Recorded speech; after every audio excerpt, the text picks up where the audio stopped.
तो बच्चा पार्टी आज हम लोग करने वाले हैं ह्यूमन रिप्रोडक्शन का रिवीजन, और इस वीडियो में मैं रिवाइज करवाऊंगी इसकी समरी और मेल रिप्रोडक्टिव सिस्टम। ठीक है, अब ह्यूमन रिप्रोडक्शन जो होता है ये मल्टीपल इवेंट्स का मिश्रण होता है। ठीक है, और इस इवेंट के इवेंट मैनेजर होते हैं इंसान, यानी कि रिप्रोडक्टिव पार्टनर्स। ये इस इवेंट्स में क्या क्या आता है? गैमीटोजेनेसिस, इंसेमिनेशन, फर्टिलाइजेशन, इम्प्लांटेशन, जेस्टेशन और पार्चुलेशन। ठीक है, गैमीटोजेनेसिस में क्या होता है? गैमीटोजेनेसिस में मेल्स में बनता है स्पर्म और फीमेल्स में बनता है ओवम। ठीक है, अब इस स्पर्म को इस ओवम तक पहुंचने के लिए हमें चाहिए होता है इंसेमिनेशन, जो कि नॉर्मली सेक्सुअल इंटरकोर्स के थ्रू होता है, और वैसे उससे भी हो सकता है। यहाँ पे जाके बेसिकली यहाँ पे से सीमेन निकलता है और यहाँ पे जाके डिपॉजिट हो जाता है। ठीक है, और ये हमारा आर्टिफिशियल भी किया जा सकता है। आर्टिफिशियल वो अभी हम लोग आगे पढ़ेंगे, रिप्रोडक्टिव हेल्थ में पढ़ेंगे। ठीक है, वो बाद में पढ़ाऊँगी। और फिर उसके बाद हमारा होता है फर्टिलाइजेशन। फर्टिलाइजेशन में क्या होता है मैं वो भी डायग्राम की मदद से बता देती हूँ। यहाँ पर से देखो, जो हमारा स्पर्म यहाँ पे डिपॉजिट हुआ है वो स्विम करते करते करते करते एम्प्यूला तक जाता है, और यहाँ पे उससे उसकी मुलाकात होती है सेकेंडरी oocyte की। फिर वो ओवम, फिर वो दोनों फर्टिलाइज कर जाते हैं, और उसके बाद जाके यहाँ पे जाते जाते जाते जाते जाते यहाँ पे इम्प्लांट हो जाता है, और यहाँ बीच में क्लीवेज डिवीजन होता है।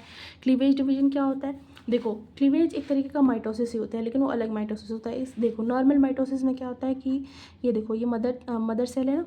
अब यहाँ पे से जो दो बनेंगी डॉटर सेल, उनका साइज़ मदर साइज़ का सेम होगा। ठीक है, लेकिन क्लीवेज डिवीजन में क्या होता है कि ये देखो, अब ये जो दो डॉटर सेल बनी ना, उनका साइज़ छोटा हो गया, और ये देखो अब और छोटा हो गया। ठीक है, तो क्लीवेज डिवीजन ऐसा होता है। इस तरीके का डिवीजन होने ज़ाइगोट में होता है, और फिर उसके बाद एम्ब्रियो बनता है। ठीक है, यहाँ पर जाते जाते जाते जाते देखो मॉड्यूला, गैस्ट्रुला वगैरह वो सब बनता है, और फिर उसके एम्ब्रियो बन जाता है। फिर उसके बाद ये यूट्रस की इंटरनल लाइनिंग पे जाके इम्प्लांट हो जाता है। इस प्रोसेस को हम कहते हैं इम्प्लांटेशन। जो ये लाइनिंग, जिस लाइनिंग पे ये इम्प्लांट होता है उसको कहते हैं एंडोमेट्रियम।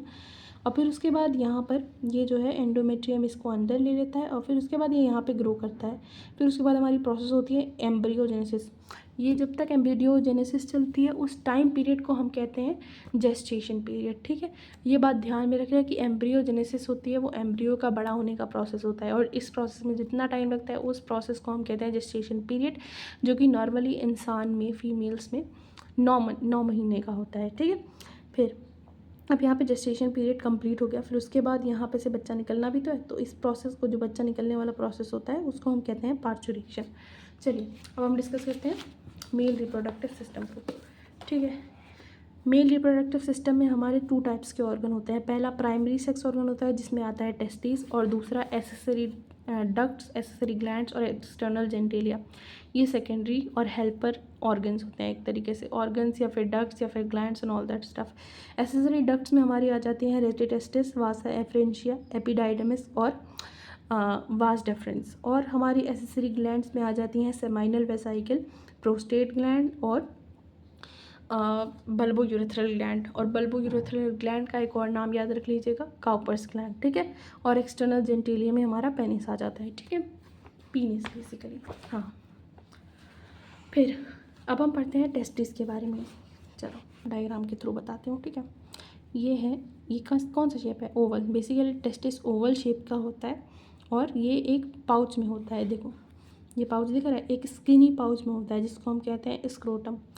और इसका जो लेंथ होता है ये होता है 4 से 5 सेंटीमीटर तक। ठीक है, सेंटीमीटर तक। और इसकी मोटाई या फिर चौड़ाई जो होती है वो 2 से 3 सेंटीमीटर तक होती है। अब ये बताओ मेरे को कि ये बाहर क्यों होता है? बाहर इसलिए होता है क्योंकि स्पर्मेटोजेनेसिस जो प्रोसेस होता है जिससे स्पर्म बनते हैं, वो उसको बनाने के लिए हमें टेम्परेचर, नॉर्मल बॉडी टेम्परेचर से 2 से 2.5 डिग्री कम टेम्परेचर चाहिए। अब वो टेम्परेचर बॉडी के बाहर आके मिलेगा। ठीक है, अब यहाँ पे बच्चों का सवाल ये आता है कि मैम ठंडकों में क्या? ठंडकों में तो बाहर का टेम्परेचर कम रहता है, फिर क्या बॉडी के अंदर वापस चला जाएगा क्या? नहीं, ऐसा नहीं होता है। एक्चुअली स्क्रोटम जो होता है हमारा, वो बॉडी के थोड़ा सा पास चला जाता है टेम्परेचर को कोप अप करने के लिए। टेम्परेचर देखो, ठंडकों में ये बॉडी के पास चला जाएगा गर्म होने के लिए, और गर्मियों में बॉडी से दूर आ जाएगा ठंडा होने के लिए। ठीक है, ये होता है। अब हर टेस्टिस एक कवरिंग से कवर्ड होता है, डेंस कवरिंग से कवर्ड होता है। ठीक है, और अब हम इस टेस्टिस को ऐसे करके काट देते हैं और जूम करके मैं आपको दिखाती हूँ, ठीक है। ये रहा हमारा टेस्टिस, ठीक है, आधा कटा हुआ टेस्टिस यहाँ से, ठीक है। अभी बाद में बना दूँगी, ठीक, अभी आगे बताना है ना, इसलिए यहाँ से खुला छोड़ा है। और यहाँ पे ये हो गई इसकी दूसरी लेयर, ठीक। इस पहली लेयर को हम कहते हैं ट्यूनिका वेजाइनलिस और दूसरी लेयर को हम कहते हैं ट्यूनिका एल्ब्यूजिनिया। ये ट्यूनिका एल्ब्यूजिनिया ही एक्सटेंड करके हमारी बनाती है कुछ कंपार्टमेंट्स, और इन कंपार्टमेंट्स को हम कहते हैं टेस्टिकुलर लोब्यूल्स, ठीक है। ये टेस्टिकुलर लोब्यूल्स हर ओवरी कह रही हूँ, हर टेस्टिस में ये 250 के आसपास होते हैं, 250 होते हैं। अब हम इसको जूम करके ले जाते हैं, रुको बेटा। टेस्टिकुलर लोब्यूल जो है, या फिर यही बता देती हूँ, हाँ, टेस्टिकुलर लोब्यूल है, इसमें 1 से 3 हाईली कॉइल्ड सेमिनिफेरस ट्यूब्यूल्स होते हैं। किसी में 1 होगा, किसी में 2 होगा, किसी में 3 होगा, इसी तरीके से होंगे, ठीक है। अब ये जो सेमिनिफेरस ट्यूब्यूल है उसके अंदर मैं आपको बताती हूँ क्या होता है, या फिर एक तरीके से स्लाइड ले लेती हूँ, रुक जाओ। ये हमारा सेमिनिफेरस ट्यूब्यूल है, ठीक है। ये जो सेमिनिफेरस ट्यूब्यूल है उसमें अंदर से 2 टाइप के सेल्स होते हैं। एक टाइप होता है हमारा स्पर्मेटोगोनिया जो कि मेल जर्म सेल्स होता है, और एक होता है हमारा सर्टोली सेल, ठीक है। इसको हम नर्स सेल्स भी कहते हैं, जो कि हमारी मदद करते हैं स्पर्मियोजेनेसिस में और भी चीज़ों में हेल्प करते हैं। अभी आगे बताऊँगी किस किस चीज़ में हेल्प करते हैं, ठीक है। अब ये हो गया हमारा स्पर्मेटोगोनिया और सर्टोली सेल, ठीक है।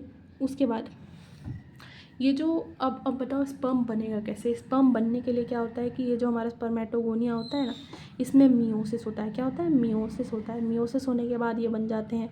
देखो मियोसिस में क्या होता है, पहला डिवीजन जो होता है हमारा ना, वो रिडक्शनल डिवीजन होता है। रिडक्शनल डिवीजन का मतलब 2n से वो n हो जाएगा, ठीक है। प्लॉइडी आधी हो जाती है, तो बेसिकली ये बन गया n। और फिर उसके बाद अगला डिवीजन होता है जो कि मियोसिस 2 होता है। ये थोड़ा थोड़ा माइटोसिस की तरह होता है, तो प्लॉइडी सेम रहेगी, ठीक है। तो मतलब एक जो हमारा स्पर्मेटोगोनिया है उससे हमारे 4 स्पर्मेटिड्स बनेंगे। कितने स्पर्मेटिड बनेंगे? 4 स्पर्मेटिड बनेंगे, और इन चारों स्पर्मेटिड से एक हमारा स्पर्म बनेगा, ठीक है। चलिए अब आगे चलते हैं। और अब जो देखिए स्लाइड में, ये देखो, ये जो हमारा होता है, ये पूरा जो सेमिनिफेरस ट्यूब्यूल होता है ये इसमें चिपका हुआ नहीं होता है। मतलब सिर्फ यही सेमिनिफेरस ट्यूब्यूल यहाँ पे नहीं होता है, इसमें और भी चीज़ें होती हैं। जैसे यहाँ पे होती हैं हमारी 3 चीज़ें। ये देखो, ये मैंने क्या बनाया है, ये इंटरस्टिशियल सेल्स होती हैं और इसको हम कहते हैं लेडिक सेल। अब लेडिक सेल को नाम याद रख लेना, मैं बताती हूँ कि ये लेडिक सेल आगे बहुत काम आएगा। लेडिक सेल, इसका नाम याद करने पे तुम्हें बहुत काम आएगा, ठीक है।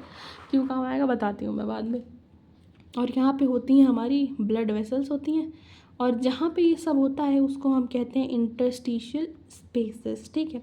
और यहाँ पे एक और चीज़ होती है, इम्यूनोलॉजिकली कॉम्पिटेंट सेल्स भी होते हैं। Immunologically competent cell basically WBC की तरह काम करते हैं, हमारी इम्यूनिटी बढ़ाने के लिए बेसिकली काम करते हैं, ठीक है। और अब लेडिक सेल जो हमारे होते हैं ना, ये कई सारे सिक्रीशंस प्रोड्यूस करते हैं, जैसे टेस्टिकुलर हार्मोन्स प्रोड्यूस करते हैं, जो मेनली एंड्रोजन्स में हमारा आता है टेस्टोस्टेरोन। अब ये मेनली मैं टेस्टोस्टेरोन क्यों बता रही हूँ, ये भी बहुत ज़रूरी है, ये बात हम बाद में पढ़ेंगे, ठीक है। हाँ, तो अब हम मेल की एक्सेसरी डक्ट्स पे आ जाते हैं। अभी तक हमने टेस्टिस को पढ़ लिया है, टेस्टिस में क्या क्या होता है। अब एक्सेसरी, अब बाहर का हिस्सा भी तो जाने। हाँ, एक्सेसरी डक्ट्स में हमारी आ जाती हैं रेटिटेस्टिस, वासा एफ्रेंशिया, एपिडाइडमिस और वास डेफरेंस। अब बताती हूँ, देखो ये बहुत सारी सेमिनिफेरस ट्यूब्यूल्स मिलके आके मिलती हैं हमारी रेटिटेस्टिस में, ठीक है, रेटिटेस्टिस में, ठीक है। अब ये बहुत सारी जो रेटिटेस्टिस मिलेंगी ये बाहर निकलेंगी इससे, ठीक है। इसको हम कहेंगे वासा एफ्रेंशिया। अब ये वासा एफ्रेंशिया से जाएगा एपिडाइडमिस में, ठीक है। एपिडाइडमिस ये रहा, ठीक है, EP समझ जाओ ना। ये एपिडाइडमिस की लोकेशन याद कर लेना बच्चा पार्टी। ओरिजिनेशन की लोकेशन जो होती है वो पीछे से होती है, यानी पोस्टीरियर रीजन से ये ओरिजिनेट करता है। तो एपिडाइडमिस फिर यहाँ से निकलता है और यूरेटर के ऊपर से लूप का, तो और डायग्राम मैं बताती हूँ ना बेटा। ये देखो, ये रहा जो यहाँ पे सेमिनिफेरस ट्यूब्यूल्स हैं, ठीक है। सेमिनिफेरस ट्यूब्यूल्स यहाँ पे जाती हैं रेटिटेस्टिस में, फिर रेटिटेस्टिस के बाद ये कनेक्ट होता है वासा एफ्रेंशिया से। देखो वासा एफ्रेंशिया तुम लोगों को डायग्राम में दिख रहा होगा कि ये टेस्टिस के अंदर भी है और टेस्टिस के बाहर भी है। तो ये अकलौता होता है जो टेस्टिस के बाहर निकलता है, और टेस्टिस के अंदर भी रहता है, ठीक है। फिर उसके बाद ये जाके पोस्टीरियर एंड पर जुड़ जाती हैं एपिडाइडमिस से। फिर एपिडाइडमिस जाके कनेक्ट हो जाता है वास डिफरेंस से। वास डिफरेंस जो होता है वो लूप करके हो जाता है कनेक्ट सेमाइनल वेसिकल के डक्ट में, ठीक है। और फिर उसके बाद जाके ओपन हो जाता है हमारा यूरेथ्रा में। यूरेथ्रा जो हमारी होती है वो यूरोजेनाइटल ट्रैक्ट होती है, मतलब यहाँ से यूरिन भी निकलेगा और यहाँ से सीमन भी निकलेगा, ठीक है। और फिर यहाँ पे जाते जाते जो सीमन होता है वो यूरेथ्रल मीटस से बाहर निकल जाता है, ठीक है। अब ये तो कहानी हो गई हमारे स्पर्म की पाथ की। अब हम बात करते हैं अगली उसकी, ठीक है, कि अब अगली चीज़ क्या है। अगला ये है कि male accessory glands. Male accessory glands देखा जैसे मैंने आपको बताया था, सेमाइनल वेसाइकल, प्रोस्टेट और बल्बोयूरेथ्रल ग्लैंड्स। सेमाइनल वेसाइकल हमारी जो होती हैं, सेमाइनल वेसाइकल हमारे पास 2 होती हैं। पोस्ट्रेट ग्लैंड जो हमारे पास होती है वो 1 होती है। और बल्बोयूरेथ्रल ग्लैंड या फिर काउपर्स ग्लैंड, देखो इसका दूसरा नाम याद रख लेना, दूसरा नाम बहुत ज़्यादा इंपॉर्टेंट है, ठीक है। काउपर्स ग्लैंड ये 2 होती है, 2:1:2 का रेशियो है ना।